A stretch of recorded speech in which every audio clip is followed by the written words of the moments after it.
أعوذ بالله السميع العليم من الشيطان الرجيم بسم الله الرحمن الرحيم الحمد لله رب العالمين وبه نستعين وصلى الله على سيدنا محمد وخاتم الطاهرين وعلى الله دائم أجمعين من الآن إلى قيام يوم الدين.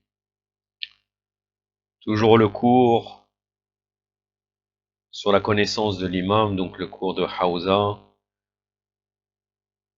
Nous sommes dans le Usul al-Kafi, le tome 2, le chapitre 28, la page 95. C'est une vidéo que j'ai appelée Les signes divins sont les imams dans le Coran. Dans ce chapitre, il y a 5 hadiths, je vais vous en citer 4. Le premier hadith n'est pas très clair, donc je vais m'abstenir. Ça sera uniquement un commentaire d'un verset coranique pour les 4 hadiths. Le hadith numéro 2. Mohammed ibn Yahya a rapporté cet hadith de Salama ibn al-Khattab et lui de Yahya ibn Ibrahim qui avait dit: et là, Asbat ibn Salem me relata: j'étais en présence d'Abu Abdallah, l'imam Sadiq alayhi salam, quand un homme qui provenait de la ville de Hit, c'est une ville en Irak, se présenta devant lui, lui dit: qu'Allah arrange toutes vos affaires. Que dites-vous au sujet des paroles d'Allah? Voilà vraiment des signes pour tous ceux qui savent les observer. Elle, en l'occurrence cette ville, se trouvait sur un chemin connu de tous. Surat al-Hijr, le verset 76.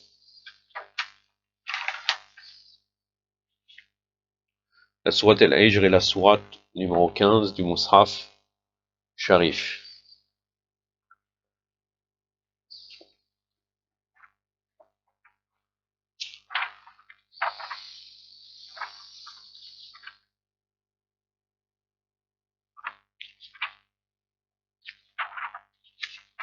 Le verset 76.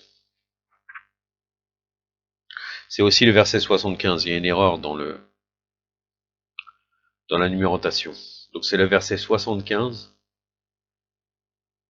et 76. أعوذ بالله السميع العليم من الشيطان الرجيم إن في ذلك لحياة للمتوسمين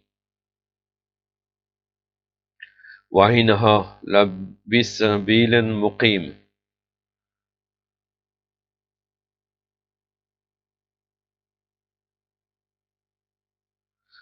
صدق الله العلي العظيم.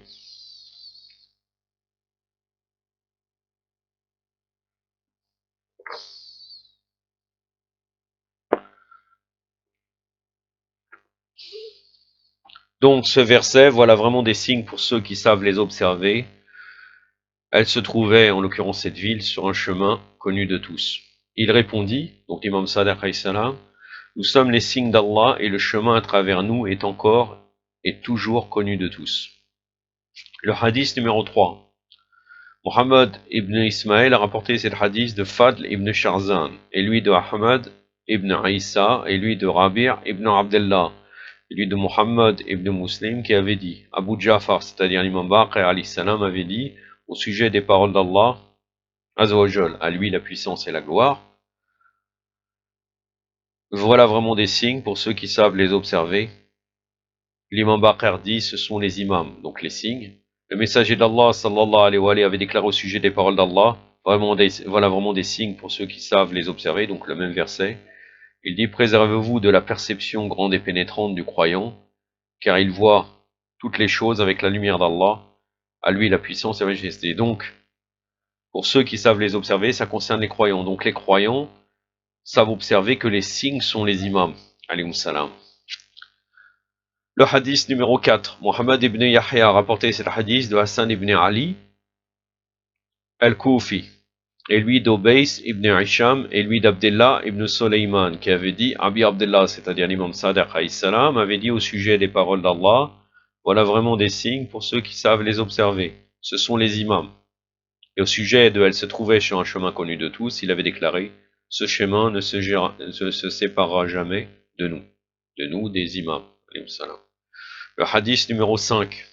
Mohammed ibn Yahya a rapporté cet hadith de Mohammed ibn al-Hussein, et lui de Mohammed ibn al-Aslam, et lui d'Ibrahim ibn Ayyub, et lui d'Amr ibn Shamir, et lui de Jabir qui avait dit Abu Jafar, l'imam Baqir alayhi salam, avait déclaré, le Seigneur des croyants Ali alayhi salam avait dit, au sujet des paroles de celui qui possède la puissance et la majesté, voilà vraiment des signes pour ceux qui savent les observer. Le messager d'Allah sallallahu alayhi wa alayhi était celui qui connaissait les signes, et après lui, moi et les imams, qui seront issus de ma lignée, nous sommes ceux qui connaissent les signes.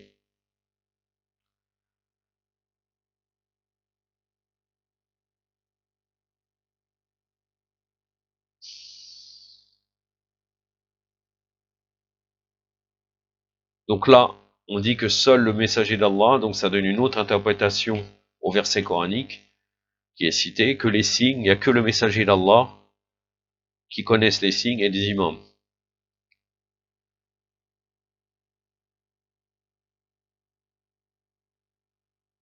Après, après ce hadith, il y a une histoire après de chaîne de transmetteurs qui n'ajoute rien avec le même hadith avec une autre chaîne de transmetteurs. J'ai terminé aujourd'hui avec ce chapitre. Nous arrivons au récit du mémorial des justes qui va nous apporter quelque chose aujourd'hui très bien concernant la croyance de Ahlul Bayt. Alayhim salam. Nous sommes dans le volume numéro 1, puisqu'il y a 2 volumes, le mémorial des justes, le récit numéro 32 dans la maison de Salama. Page 70, le prophète se trouvait cette nuit chez Salama. Au milieu de la nuit, Salama se réveilla et s'aperçut que le prophète sallallahu alayhi wa alayhi n'était plus dans son lit. Elle se demanda, inquiète, ce qui avait bien pu se passer. Sa jalousie instinctive la poussa à s'en acquérir. Elle se leva donc et se mit en quête. Elle trouva le prophète debout, un coin obscur, les bras levés vers le ciel, qui versait des larmes en disant « Mon Dieu, Ilahi » Non, Ilahi, là c'est Allahumma.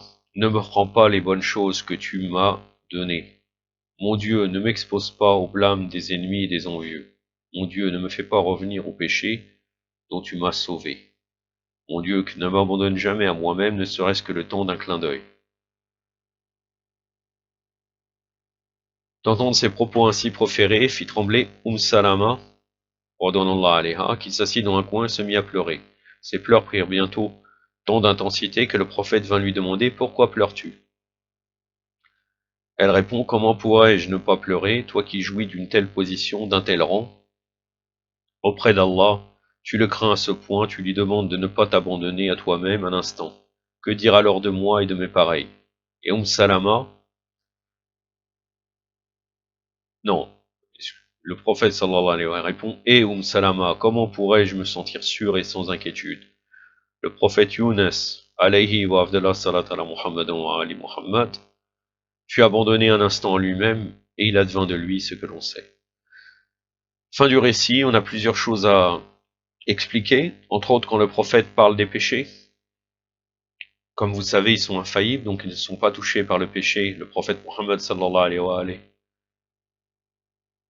Les 13 autres infaillibles, et les prophètes, à un moindre degré, c'est ce qu'on va pouvoir expliquer en parlant du prophète Younes alayhi salam, le prophète Jonas. Mais les péchés, là, ne me fais pas revenir au péché dont tu m'as sauvé. Il a été sauvé par la nature lui-même, par sa nature. Il est né sans péché, il n'a jamais approché le péché. Mais bien sûr, il est le summum, le prophète Muhammad sallallahu alayhi wa sallam, de Ubudiyya, de la servitude. C'est pour ça qu'on dit Ashhadu anna Muhammadan abduhu wa rasul. J'atteste que Muhammad est son serviteur et son prophète. La Ubudiyya, la servitude, vient avant la prophétie. Donc, il est tout à fait normal qu'ils se sentent petits vis-à-vis d'Allah Azzawajal et qu'ils pourraient voir comme eux, dans leur niveau à eux, le fait que pour eux, il est tout à fait normal dans leur degré de demander pardon à des péchés. On dit même que quand les infaillibles mangeaient, le fait qu'à ce moment-là, ils ne peuvent pas évoquer Allah, bon, ils peuvent l'évoquer mentalement, ils voyaient ça comme un péché. Il y a un proverbe qui est connu, on dit Hasanat el Abrar, Sayyat el Muqarrabin. Les bonnes actions des vertueux sont des péchés pour les rapprocher. On explique cette phrase-là en prenant l'exemple par exemple de quelqu'un qui récite tout le temps le munajat, donc les entretiens intimes que nos imams, l'imam Zain al-Abidin alayhi salam nous a laissés, ou bien quelqu'un qui pratiquerait tout le temps salat al-layl. S'il le rate une fois ou une journée, cette personne peut-être aura un état de dire qu'est-ce que je fais Allah, astaghfirullah, considérera qu'il a péché par rapport à son niveau et que c'est très grave, ou même d'avoir raté la prière de la nuit. Ou bien quelqu'un, dans un plus bas niveau, qui rate la prière de salat sob. Il est attristé parce qu'il a l'habitude de faire tout le temps la prière en son temps. Donc là, en réalité, s'il n'a pas fait ça volontairement, la prière de sob, il a laissé le temps, il n'a pas fait de péché. Quelqu'un qui rate une chose mustahab, ou bien quelque chose qui est recommandé par nos imams, ou bien que nous ont dit de réciter comme Munajat de l'imam Zain al-Abidin alayhi salam, il n'y a aucun péché. Mais dans sa vision à lui, c'est un péché. Donc il demande pardon à Allah Azzawajal, car il fait partie dans ce point-là des rapprochés. C'est une explication.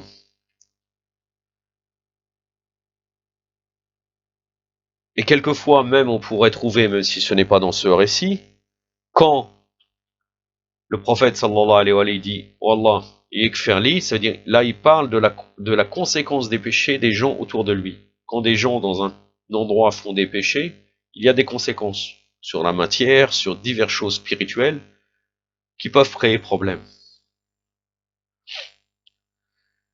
Je pense que j'ai terminé là concernant le doigt du prophète. Après, il y a la suite quand il dit comment pourrais-je me sentir sûr et sans inquiétude. Le prophète Yunus alayhi salam fut abandonné un instant à lui-même et il advint de lui ce que l'on sait. Que veut dire le fait que le prophète Yunus alayhi salam fut abandonné un instant à lui-même? Dans le récit de Yunus, bon bien sûr, vous le savez très bien que nos infaillibles, les 14 infaillibles sont supérieurs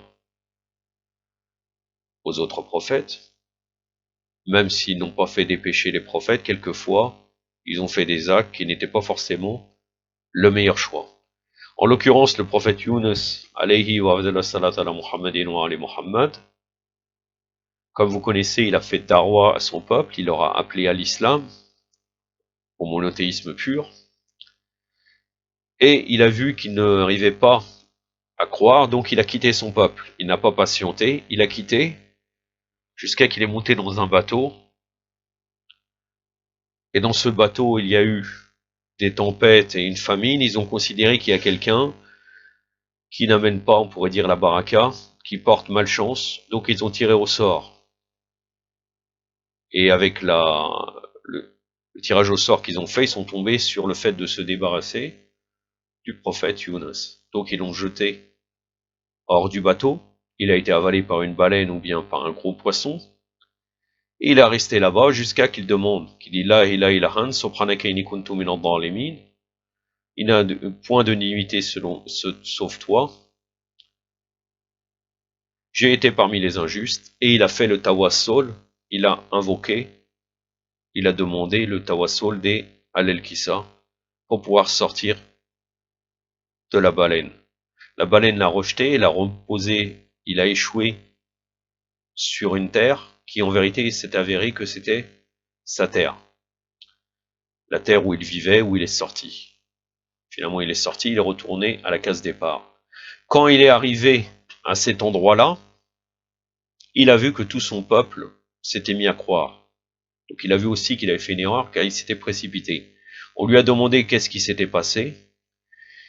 Ils ont dit qu'ils ont vu en haut, donc en haut du ciel, ils ont vu le châtiment d'Allah Azzawajal qui commençait à arriver. Et les sages de la communauté ont dit invoquez Allah. Tout le monde est sorti, les femmes, les enfants et tout, en pleurant, en demandant pardon. Le châtiment s'est éloigné, ils sont mis à croire à ce qu'avait dit et propagé comme doctrine pure Yunus alayhi salam. Donc en fait, l'erreur, c'est le fait qu'il a été, comme il est dit dans le récit que je viens de vous citer, il a été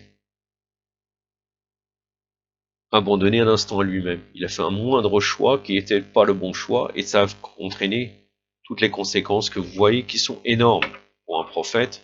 Ça montre vraiment que pour les prophètes, ce type de choses est vraiment un très très grand péché. Désespéré de se dire de ne pas avoir patienté. Donc c'est comme cela qu'on peut expliquer ce qu'a dit le prophète Mohammed sallallahu alayhi wa sallam et le fait d'être toujours vigilant. C'est pour cela qu'il faisait des doigts en pleurant. نكتفي بهذا القدر وصلى الله على سيدنا محمد وعلى آله الطاهرين والسلام عليكم ورحمة الله